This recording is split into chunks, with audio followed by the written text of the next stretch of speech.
Hello, everyone, and welcome to another edition of Showtime with Jordan Von Haslow and Friends on Hot 702.5 FM Las Vegas. Thank you so much for joining us today. I have another fabulous friend, the incomparable, the talented, the inimitable vocalist, Peggi Blu. Hi, Peggi. Hello, everybody. He's calling me names this early. What can I say? I'm in a mood. Oh, I'm so honored to be a part of your show, and thank you for asking. Absolutely. Thank you for accepting. So how have you been spending your spring break? Oh, my God, springing and breaking. All that I can, oh, my God. I've been easy and doing as we've been asked to do and staying in as much as possible. But, you know, there are things that you can't have done if you don't get up and go do it.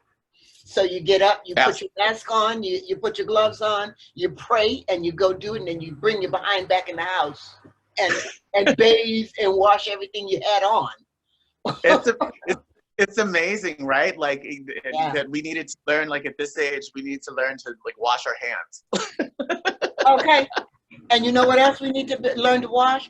You know, there's this thing that's called, I spray the bottom of my shoes because I take them off and I don't want to walk through my house with my shoes on because you don't know what you're bringing in. Totally. And, oh, yeah. And I get undressed. When I walk in my door, I take my clothes off, put them in a bag and go immediately and wash them. Down it's only like 2 doors down from my apartment, it's on my floor. But I throw them in that machine and wash them. And if I can wash it by hand, I do that too. Because some of the stuff, you can just put in and put. But you don't want to track any of this mess into your house because it could kill you. Yeah, I know. It's really funny how you don't really realize how gross everything is until something like this happens. I was watching Andrew Cuomo give his speech about New York, and he goes, you know, it never even dawned on us to disinfect the subway. And that I don't really understand because people do all kinds of, I'm a New Yorker, so people do all kinds of stuff in the subway. Exactly, and I'm thinking about all the strap hanging I've done in my life, and I'm like, oh my God. Okay. Yes, you're right. Oh my goodness. So have you been working on any new projects? Now you just released a new song, right? Two, sorry. One is an R&B called Man Enough. Okay. And the question is, are you man enough for me? The answer is probably, well, I won't answer that one. But anyway,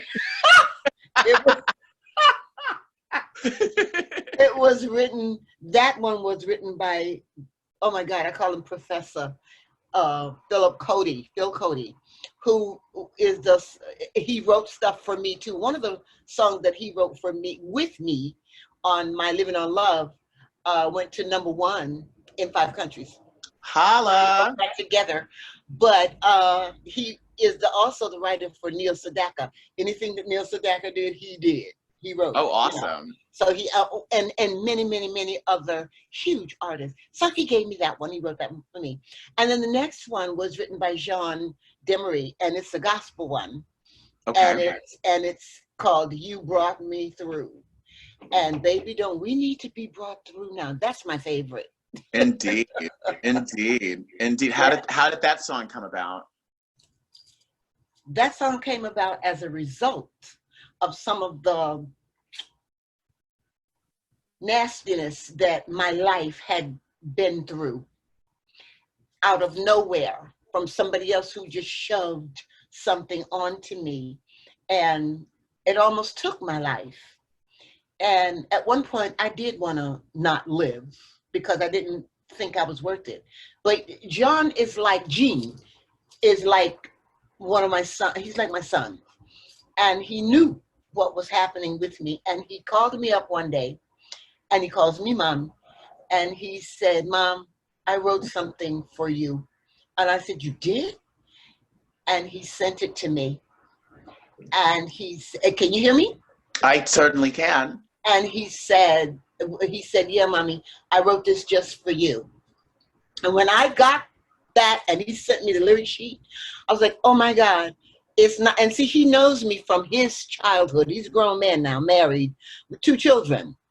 But I know this child from preschool, not preschool, I'm sorry, from middle school.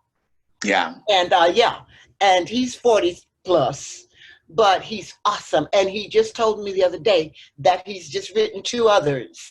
So we're going to go back in the studio when we can go into a studio and record those. When his mother died a few years ago, I'm the only one that he invited to sing at her funeral.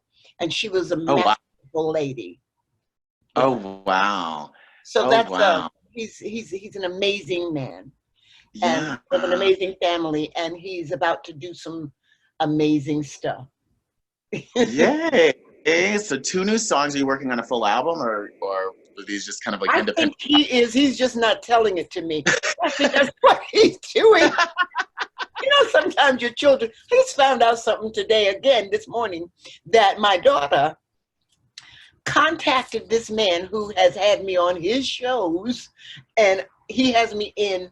That gospel song is in heavy rotation now because it's been asked for so much.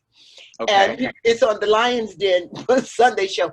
And he just told me this morning that my daughter, because my children are like shotgun herders over me because of the stuff that I've been through. And they're like, my mommy is not going through anything. So who are you? And why are you talking about my mother? He told me that this morning and I hollered. But now he and my daughter are Facebook friends. I was like, thank God, because my daughter will come after you when it's about you. Oh my God. She'll come after you, baby. You don't want none of that. I love that you have new music. I find your career. I remember when we sat at, where did we go? Did we go to, we went to Smoke? No, we went to Sims. We went to Simsies. Yeah. What is the name of that? I pass it a lot. Simsies. That's right there on, is that Burbank? Is it Olive Boulevard? It's Olive. I'm right there on Olive. Street. Mm-hmm. Yeah, I remember you. I had wine and Brussels sprouts, and I don't remember what you were drinking, but it didn't have alcohol in it because the homie don't play that. I probably had coffee or tea or something. Something like that. Which is what I have now. There you go. I have coffee too. Here, hold on. Cheers. Cheers. But we sat down, Peggy and I, at Simsies over coffee and wine, and Peggy gave me just kind of like an overview of just her career, and I found it so fascinating because you've worked in every aspect. You've worked in television, you've worked in R&B, you've worked in pop, you won Star Search, like all these really awesome things. I want to learn, because I don't know if we talked about how did you I know like winning Star Search was kind of like one of the bigger things that kind of like helped continue to propel you. But talk to me just kind of like about your origins. Like, were you like one of those, oh, I was 2 singing in the choir, or what just Well, actually, that's when I started. That's amazing that you would say that, because I turned professional at 3. Okay. When we turn professional as entertainers, it's the first time we get paid. Absolutely. For doing what we do. And I was actually 3 years old. And I sang, "When the Roll is Called Up Yonder, I'll Be There," for the mayor of the town that I was born in. And when he won his mayoralship. Oh. And my grandfather, who was head of the Ministerial Alliance, because he was a minister and a pastor, and my Uncle Fred, who was also a minister and a pastor, he was also in the, well, they said, you need somebody to sing. And you hear the end, I'm sorry. That's okay. And he said, you need somebody to sing. So he taught me When the Roll, and because I had just turned 3, I didn't have R's yet. So instead of singing When the Roll is Called Up Yonder, my mother said, you said, when the roll is called up yonder, when the roll. They accepted it. And my uncle said, you better put somebody because I was so tiny, they put me up on his dining room table, the mayor. And my uncle and my dad and my grandfather said, okay, somebody has to stand at every side of this table because Peggy will start singing and she'll jump off the table and run down.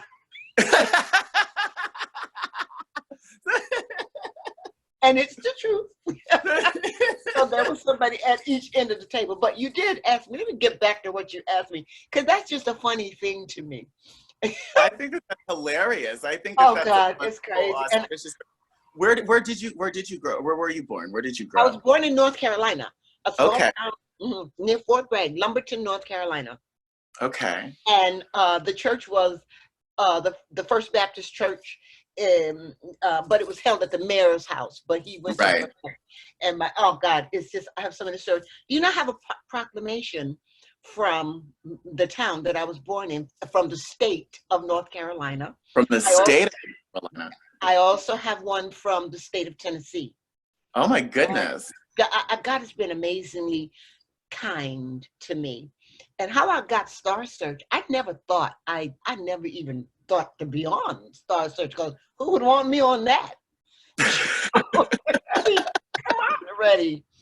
I was on Broadway doing a Broadway play. I already had records. And so I thought, I need to go and audition. Right, I'm not an amateur. Yeah, totally. And that's what they want. I've got records already. So I have had a career already. And I was on Broadway doing, okay, this is going to be crazy. There was a play called Marilyn, an American Fable. Okay. It was the story of Marilyn Monroe.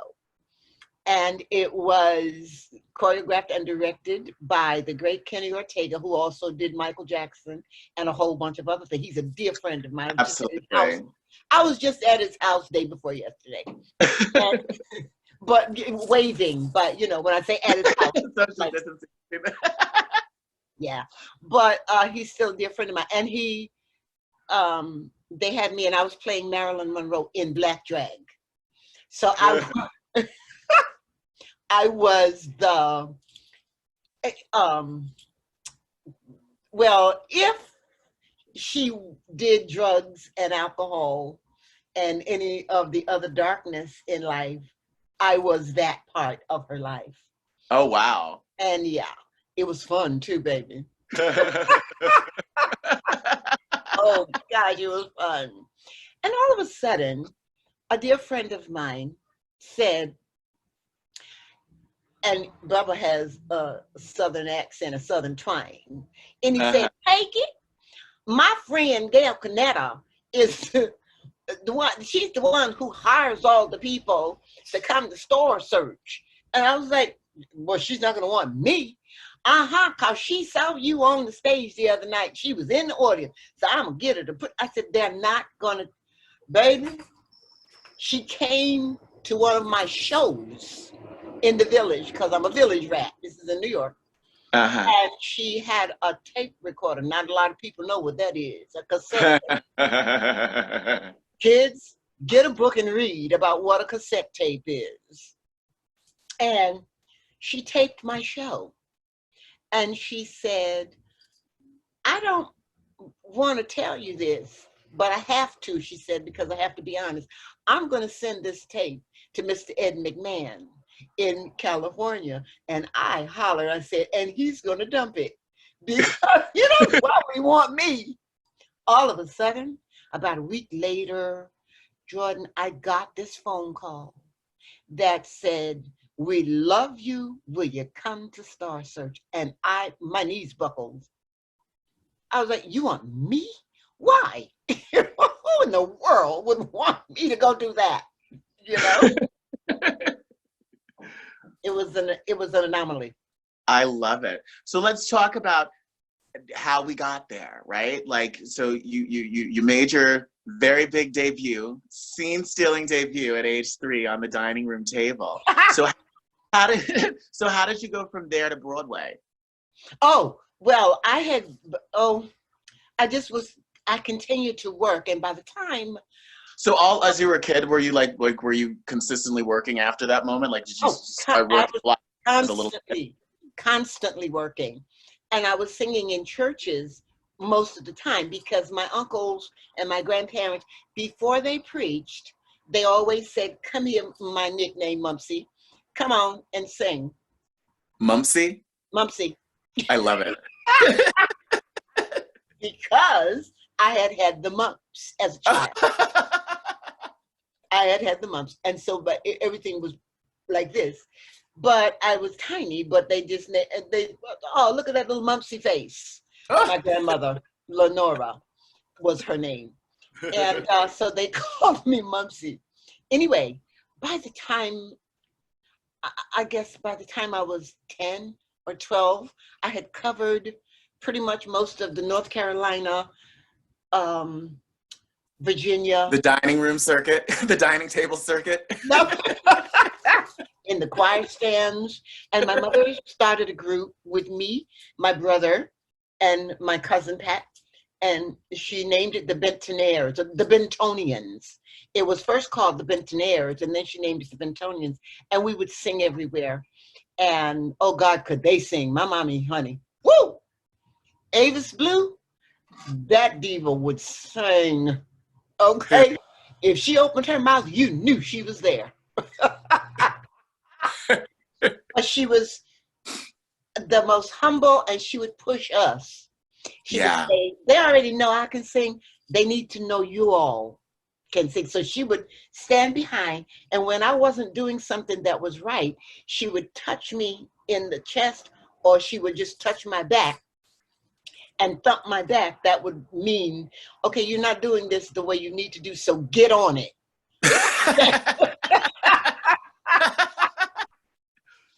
Step on it.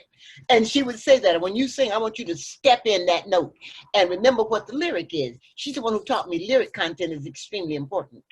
Mm-hmm. and how it's projected. You tell a story in a song, so somebody Absolutely. Needs to know. And she taught me to speak. Don't be talking about this here and that and because if you didn't speak correctly, she would say spell that word. And if it had a th and you didn't say the th, you said this, she would go, where's the D in this? Oh, baby. She was, I'm looking at her right now. But, yeah. But yeah, so I had covered most of North Carolina, Virginia, and all of that. And then at my church in Lumberton, my pastor, Reverend Moore, brought this group to our church from New York, and the Nathaniel Lewis Gospel Group. Okay. And they heard me sing, and they said, we need her, and we're going to Vegas, and she needs to come with us. And I was at that time about 14, almost 15. And my mom was like, she's not old enough to do that. She can't go to, and my uncle said, she can go if you told them, if you get the people to get a nanny and a tutor, and then that way she can finish school. And that's what they did. So you're off to Vegas. I went to Manhattan, to Brooklyn, to my uncle's church, Rose of Sharon, Church of God in Christ, which is actually still there. He was the pastor. He was the pastor of that church. He's in heaven now. I'm looking there. He is. My whole family is on the wall. Are you they're on the wall? All right. I didn't know if you were pointing to a picture on the wall, if you were like pointing up to the sky. Right there on the wall. But yeah, they sent me, and by that time I was 16, because I had been singing around town, getting acquainted with everything in Brooklyn and in Manhattan and in Philadelphia and in Maryland. Because he was another one of those that would say, you're going to sing right before I preach. And that's how I met all the big deals, like the Caravans and the Drexel Singers and blah, blah, blah. Because he would invite them to our church. Okay. And they would come and perform on our church anniversaries, on anything else like that. So when I was almost 16, it was time then to go into Vegas at the Nevada Club downtown. Okay. And that's where we were. And I wanted somebody to take the nanny and the tutor, and you know that thing that says tie a yellow ribbon? I wanted them to tie a yellow ribbon around something of theirs and pull them away from me. But they had to do what they had to do because I had to finish school. And because I was a minor, I couldn't be in the nightclub. They sold alcohol. So, you know, back then it was, you can't be there when you are almost 16. So Totally. they'd allow me on stage. I would go and do what we had to do on stage. And then as soon as we would bow, the nanny was on the side. Come on. She'd tie a yellow ribbon around you and just pull you off. Like, You have to leave the stage and you can't stay around. I was like, okay, already. All right. So, but it was wonderful. Wonderful. how exciting. How long were you playing the Nevada Club? Yeah, 3 months. Oh, wow. We were there 3 months. So you couldn't have fun. You couldn't go to the clubs. How did you spend your time aside from studying when you were off stage? Were you just kind of sequestered, or did you explore the theater?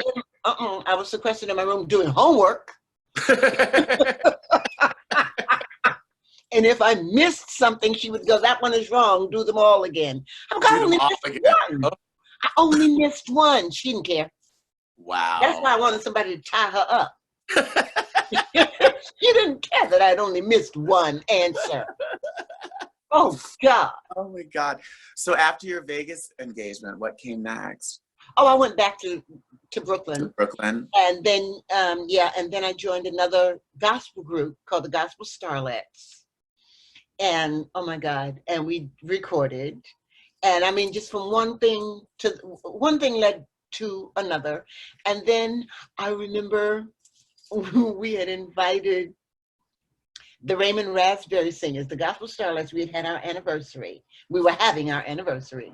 And Mrs. Faison, she invited that group to come and sing. And the lead singer's name was Carl Hall. Okay. For the Raymond Raspberries. And he said to me, I was singing and I came down, of course, because I can't be still, because I got to talk to the people in the audience. I can't just stand in one spot. I am not a one spot woman. Okay. So anyway, I started singing, and halfway down the aisle, there he was standing, screaming, "Sing!" And he said at the end of the service, "What'd you say your name is again?" And I told him, he said, "Have you ever sung anything other than gospel?" And I said, "No, because the show that we did in Vegas was gospel." Right. And yeah. And I said, "No, but I can." And he said, "Here's my phone number." This was on Sunday. "This is my phone number. Call me tomorrow morning at 10 o'clock. And I said, "Oh." And as I was leaving to go to the car to go home, he said, "And don't be late." I said, "Okay." I said, "Okay, I won't be late." So I called him at 10 o'clock that Monday morning. And Jordan, that man told me some of the most amazing stuff that he thought of me and my gift.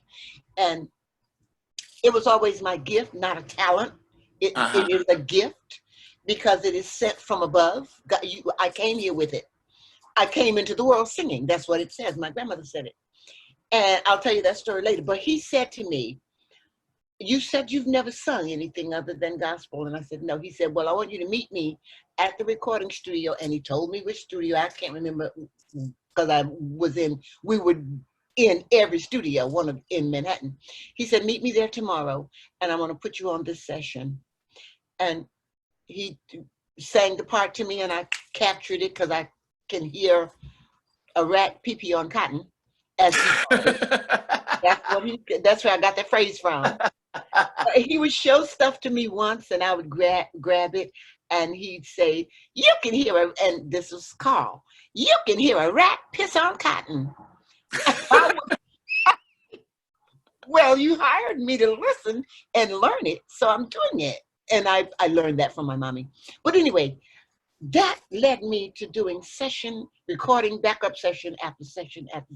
I mean, for everybody from Sylvester to, I don't know, I always say pick one. When somebody say, "Who have you worked for?" I go, pick one.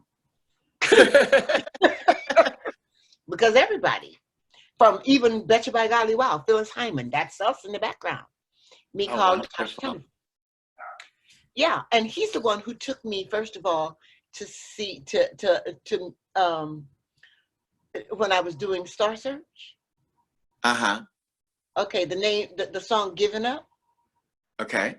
He took me to meet the man whose song it was. Oh, wow. And he said to me, I want you to sing this. And little did I know that he had been to my show. And I'm sorry. And and he said, I want you to sing that because nobody has ever done it. And I said, how do you know? He said, because I saw you do it at, I told you I'm a village rat. So he Donny Hathaway is who I'm talking about. Yeah, absolutely.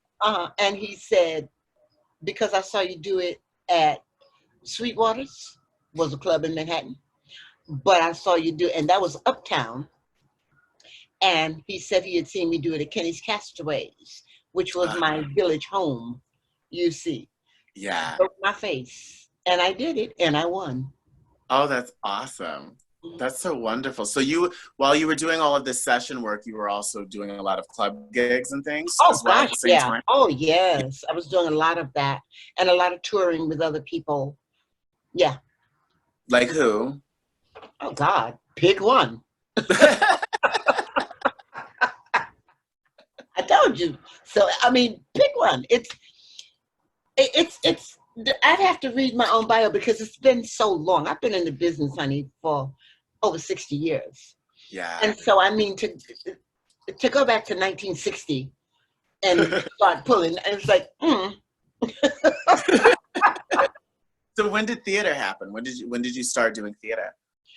I did off Broadway back in the late 60s, which moved me to and I did a lot of that. God is Black and back, and did that off Broadway, and the Sunshine Train I did off Broadway, and back then you had to join AGVA, American Guild of Variety Art. That was my very first union. I think I was about 17 then, 15, somewhere around there, which led me to The Wiz. And I didn't go to audition for The Wiz. I didn't go to audition myself. I took one of my vocal students because I was doing, I always did vocal. You always ran a studio at the same time. No, they came to my house. No, I'm saying like a vocal studio, like you were teaching voice. I was teaching voice, but from my house. Right, no, totally. Mm-hmm. And do you remember the movie Fame? I do. Irene Cara? Irene Cara sang the title song Fame. Well, everything that came out of her mouth came out of mine first on my living room floor. I vocals, and I have the plaque right now thanking me for that, and I'm singing the background. Oh my God, I had no clue. How awesome is that? I'm fabulous. And I hired her, and remember, Fame. Forever. It's early. I ain't warmed up. So, but anyway. and in a couple of weeks, I'm gonna be 192. So the fact that I have a voice still is an amazing miracle. Thank you, Father. And it still works. But anyway. So you a lot of off Broadway, and then I did that, and I went with my student, whose name was Mimi Ducadio Dumbia, and she went to audition for Eveline. Okay. Well, I had. Was this before it had opened, or is this had it already opened and it was already? Oh no, it was running. Okay. It was running on Broadway, and the National was already. This is 1975. Okay, got it. 1975, and it was already there, and so she called me up that Sunday, and her audition was on Monday. I can't go. I said, what do you mean you can't go? All this time we've been working together to get you to sing this. I gave her everything. And she said, I'm afraid. And I was like, what are you afraid of? You wanted to do this. And they accepted you, so you have to show up. She said, the only way I'm going to be able to go is if you go with me. And I said, Mimi, you know they don't allow that. No one can go into the audition except you. Okay, so when I got there with her to the theater, lo and behold, the doorman and security guard had just seen my show that Saturday night in the Village. And I walked in the door and he goes, I know who you are. And I said, You do? I didn't do it. They lied. And he hollered. He hollered. And he said, "You're Peggi Blu, please come." And I stood behind the curtain while she was on stage singing. And she didn't get it. And when she finished singing, he walks on stage and says to Linda Twine, who is in the pit playing piano, "You'll never believe who I got back here behind this curtain." And she said, "Who?" And he said, "Peggi Blu." Linda Twine says, "Push her onto the stage." I was like, "What do you mean push her?" He literally came and grabbed my arm and literally pushed me onto the stage. And I was like, "Why are you doing this?" She puts the book in my hand, The Feeling We Once Had, written by Charlie Smalls, who wrote all the music. Right. And was a friend of mine. We had a band together called C. Smalls and Company. And when I started, didn't think to call you before it opened for this. It's for the. They weren't calling people. People were going to audition. Oh no!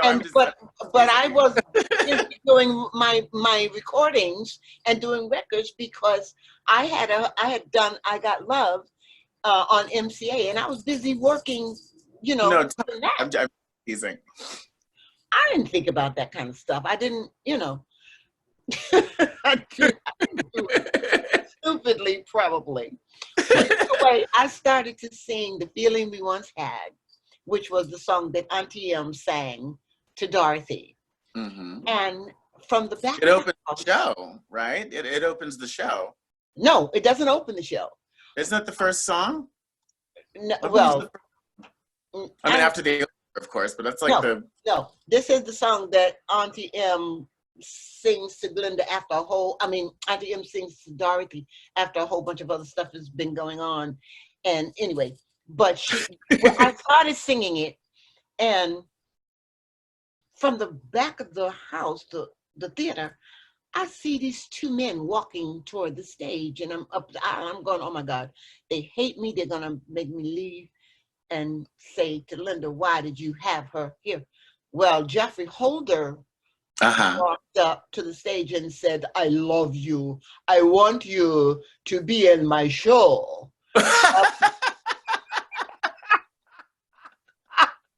And I said, "You do?" And Ken Harper said, "Yes. And we want you to go." Now, mind you, this is December. Okay? December. Right. "We want you to go to Chicago." I said, "You want me to go to Chicago in December?" It's colder there than it is here. You know. And December 16th, they sent me. Jeffrey Holder, though, after that, we were here at the Amundsen, and he walked in my dressing room, here meaning in LA, at the Amundsen, and he walked in my dressing room one day and said, "Who hired you?" I said, "You did." He said, "Never would I have hired anyone so short to play Glinda."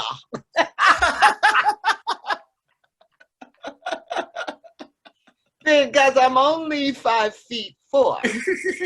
But he didn't know that because I wear 6-inch high heel shoes. Even now, I can still wear them. And I got so tickled. He said, "But I love your work. And so, and from the stage, nobody knows that you're tiny." Valentino, who played the Scarecrow, his dressing room was directly across the hall from mine, and he heard him, and we laughed so hard. That is so funny. How long did you stay on the tour with The Wiz? I was there from 75, the end of 75 to 79. Got it. I came off in 79. So, but now before all of this, you had a recording. You were doing your own recordings, or were you just doing the session work? So talk to me about your first contract. How did that come about? Carl Hall. Okay. We were doing a session, and it turned out that Jerry Ragavoy was looking for somebody to do. We thought he was looking for somebody to do a demo, singing music that he and two of the songs on my album was supposed to be a demo for Barry White.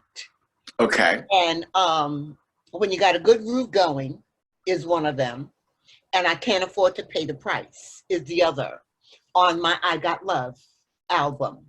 At that time they were called albums. Now Well, it's a they're making a resurgence, the vinyl. okay. Now it's a CD, and you know, and now it's not even that. You ain't, But anyway, when Carl said, "Come and do this for Jerry," and Jerry said, "I love the sound of your voice. I love your energy. Would you be interested in doing your own album?" And I was like, "Yeah." Because I had done gospel albums with my gospel groups before, and we were touring doing that. We'd been everywhere, you know, Right. but mainly churches, or concert halls doing a gospel shows. We would open for people like the Caravans, and we would open for, I mean, you know, everybody, the Davis Sisters, and all of those. And he said, "Would you be interested?" And I thought, "Sure, I would." Well, when I ended up doing I Can't Afford to Pay the Price, and when you got a good group going, Jerry called Barry White. We were at Counterpoint Studios, is where I recorded that album in Manhattan. He called Barry and said they were supposed to be the demos for Barry, who didn't really need it, but he was written them. And Barry heard it, and Jerry said, "Pick up the extension." Back then, you had an extension phone like this. I know. But my mother's land. Princess phone is sitting right there. I can show you, white with gold trim. And so I picked up the other phone, and I heard Barry say, "Jerry, who is that?" And he said my name, and he said, "Give her these songs and record it on her, because there's no way I'm gonna sing this after that." And I was like, is he crazy? I must have messed up really, really bad. And he said, "No, he loved everything you did." And Jerry wouldn't let me talk to him because he didn't want any friction. Right. And so he let me have them, and they're both on my I Got Love MCA album. That's wonderful. 1979. Wow. That album. That's fantastic. How many recordings did you make for MCA?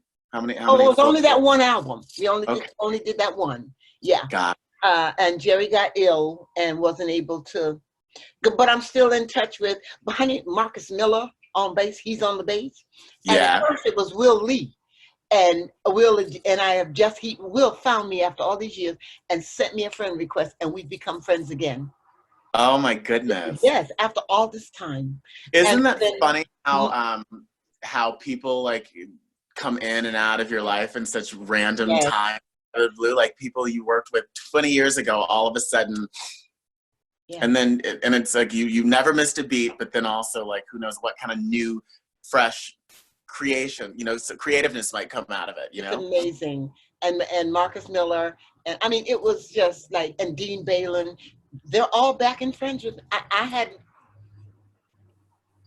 hadn't spoken to those people since 1979, 1980, and then in '86, stupidly, I moved here.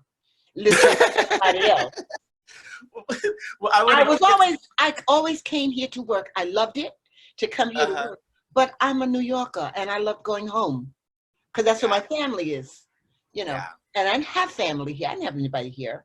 But I moved here because somebody else wanted to. And when you want to please somebody else, you do what they want. And then you find out you are stupid. And I'm still here. Well, did you this right after? Was this around the time? So when was Star Search? Like Star Search is the reason that I moved. That you ended up making it. 1986, and then I got the album Blue Blowin' after Star Search. After Star, because you won Star Search, right? Yeah, I did. But the night that I won, the man who hired me, who signed me, Wayne Edwards, was one of the judges, along with Cicely Tyson. Huh? Yeah. And a lot of others. And that night he said, he didn't say it to me, he sent the message to at that time I had a manager. And he said that he wanted to sign me to do this, and I signed. And that's where Blue Blowin' came from, Capital. Oh, Every that's time I pass that building now, I go, God, I want some more of that.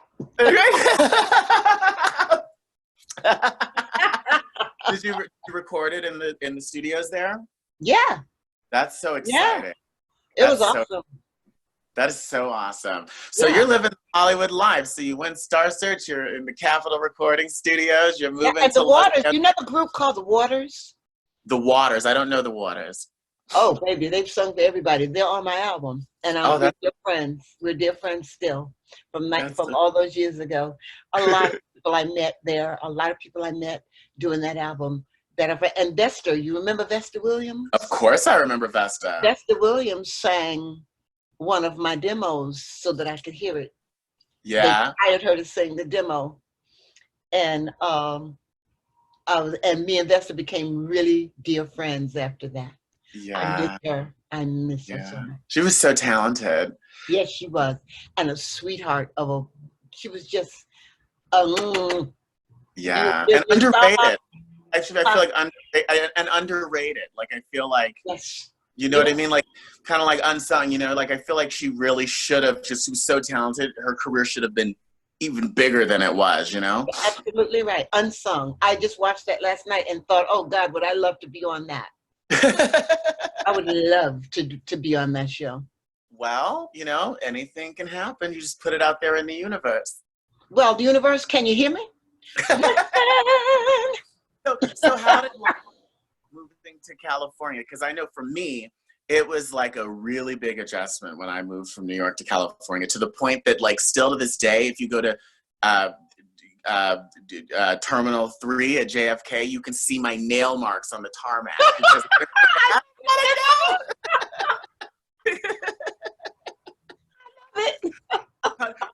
So how was the transition for you? Strange. Yeah. Did you like immediately? Well, I guess you had a deal, so you were. I was busy. You were working. You were busy immediately. I was busy for a long time because it took a minute, you know, to do that album, and I was busy, and I was enjoying where I was because of where the record company put me. They didn't have me in a hotel. They gave me an apartment, and up the street on Olive Avenue. It was called the Oakwood back then, and now it's called something else. But it was but I know the place where all the kids stay when they come in for pilot season and all that jazz. That's right? Exactly right. That's exactly right. So I loved it. I had a most beautiful patio. I had a beautiful view, and a lot of friends who were actors and actresses who were here doing stuff. So it was good. And then all of a sudden, I was pretty much told, we're not going back to New York, we're going to stay here. And I was like, have you lost that little thing that used to be a mind that you had? And when I spoke to my mother about it, she said, that's what you are supposed to do. So I did it. And I stayed. Wow. So this is your former husband. If you can call it that. Okay. All right. I'll leave that alone. But just to give context to our listeners. Honey, I said to the woman who's trying to do the hacking, you don't want my life, because if you had my life, you would pay me to take it back. Yowza. But yeah, that's the entity that it was. Wow. Wow. So once once Blue Blowin' came out, did you tour with that, or? I did. I did some, not a whole lot, as much as I could have, but I did it, and it was fun. I loved every second of it. I ended up in Europe, and that wasn't my first time, because I had been already to Europe with the Crystals, because I'm an ex-Crystal as well. And the group, the Do Run Run. Met him on a Monday in my hot strip still. The Do Run Run Run. That, I'm one of those.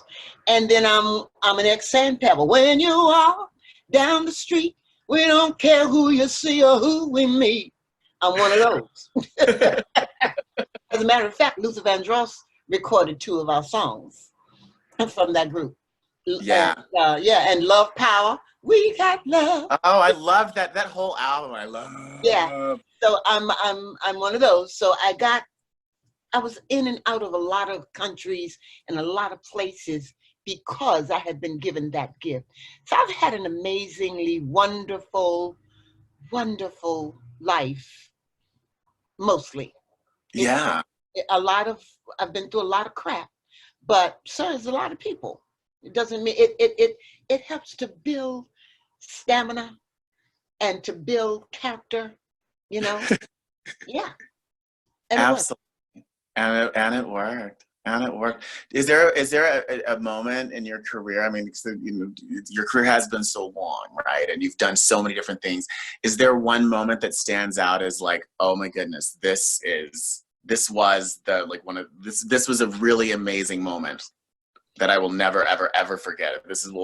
If I lead, and this is the story that just I either felt good or there's more than one. Made it or one is when I was in the studio when I was in Europe, in Germany, doing Sisterella.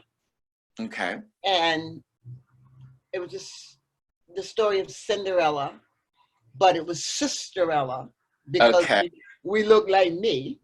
And I played Dahlia, the mother.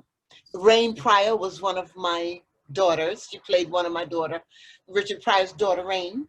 Uh-huh. She played one of my daughters in that play. Well, Larry Hart and Michael Jackson are the writers.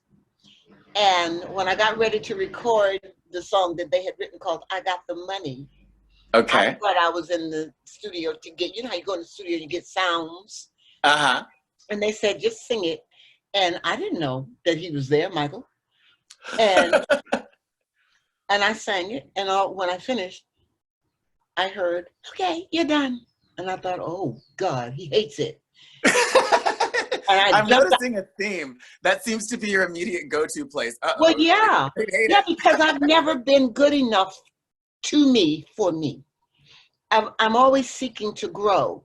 And so when I do something and you accept it after the first time I do it, the thing that I guess is one of my weak points about me. The thing that I think about is, oh God, they didn't like me. So I got to go and practice and learn some more stuff so that I can be liked. Yeah. Because everybody wants to be, I want to be loved when I do stuff because it's a gift. Absolutely. You know, and it's not about having a big head. I don't have one. I wish I did. If I had one, I might be bigger and further along than I am. But don't know. I'm just me trying to find out who me really is. But anyway, I ran out of the studio and I said, what's the matter? What's the matter? You don't like it? And he said, no, it was perfect. And again, my knees buckled. I was like, he liked it and it came out and it works. I got the money. Sisterella, I couldn't believe that. And when Larry passed away, they asked me, and he was in Vegas, he lived in Vegas, they have this huge mansion in Vegas. They asked me to sing it. And I went to Vegas and sang it. Oh, how wonderful. That was one. And then one of the others is when we were at the Apollo and I got called to ask, they were having this amazing, all the artists were on that stage that night performing. And I was one of the background singers. I sang for absolutely everybody. And I mean from Prince to you name it. And I'm right there in the video. And then the next time was when I did Barmaid with Bob Dylan. Oh, how awesome. Oh, baby, that was. How awesome is that? That was good. And a dear friend of mine, because one night when I lived in Jersey, the doorman called up and said, there's a man down here, Miss Blue, who says he's Bob Dylan and he wants to come up to your apartment. And I said, it is Bob.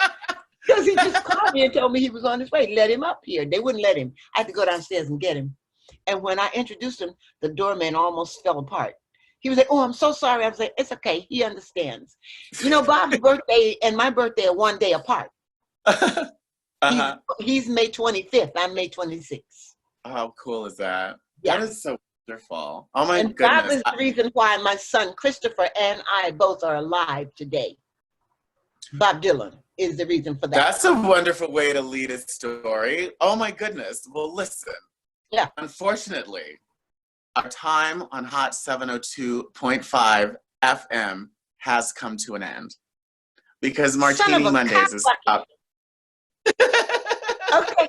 But I've loved every second. I want to find out exactly. I want to find out the answer to this question about Bob Dylan. And so we're going to sign off here on Hot 702.5. However, you and I are going to keep the conversation going. And you guys in the audience, you can check out the rest of our conversation on YouTube tomorrow. Thank you so much for joining us, Peggy. I really appreciate it. I also want to talk about American Idol. Okay. And this whole you're the vocal coach from hell. I think I gotta hear all not what he said. That's not what he said. That's what the reporter added from hell. He didn't say that. I'll tell you exactly what he said when we come back. All right. So we're going to hear about Nigel Lithgow said there's hell to pay if you don't. He said she's a vocal coach. And he said there's hell to pay if you don't do your job and you come to Miss Blue. That's what he said. And we're going to end it there. Thank you all for listening. We'll catch you next Monday at 5 p.m. for another episode of a Showtime with Jordan Von Haslow. Come on over to YouTube and check out our after party, and we're going to learn all about these pending questions about Bob Dylan and about Nigel Lithgow. Thanks so much. Martini Monday's next. Bye. Bye.